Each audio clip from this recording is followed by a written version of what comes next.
Premier constat, c'est quand on quitte sa routine, on peut s'attendre à avoir des fluctuations, une glycémie qui baisse ou qui augmente.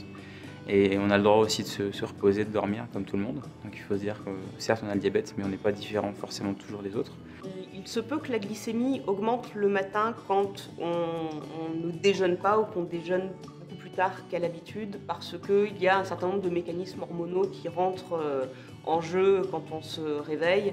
On appelle ça le phénomène de l'aube, qui fait que la glycémie a tendance à monter parfois assez haut, alors même qu'on n'a rien mangé de particulier.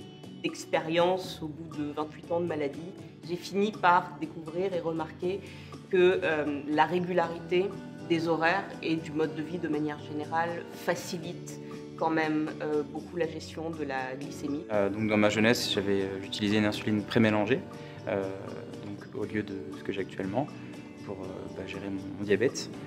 Et en toute transparence, quand j'avais cette insuline prémélangée, c'était presque impossible de faire une grasse matinée ou de faire un brunch par exemple.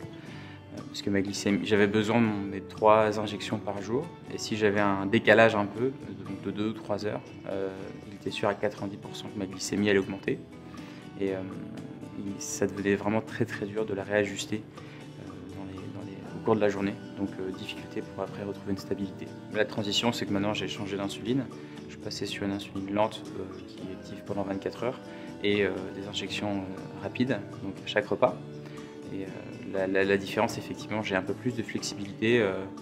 Si, imaginons, je décide de manger à 1 heure ou 2 heures plus tard, il est certain que l'insuline, le fait d'avoir une insuline lente et rapide, ça me donne beaucoup plus de flexibilité comparé à l'ancien modèle qui est une insuline mélangée. Et si je veux continuer à dormir, éviter que je me retrouve vraiment très haute après la grasse matinée, si la glycémie est déjà assez haute, je vais me donner un petit bolus d'insuline.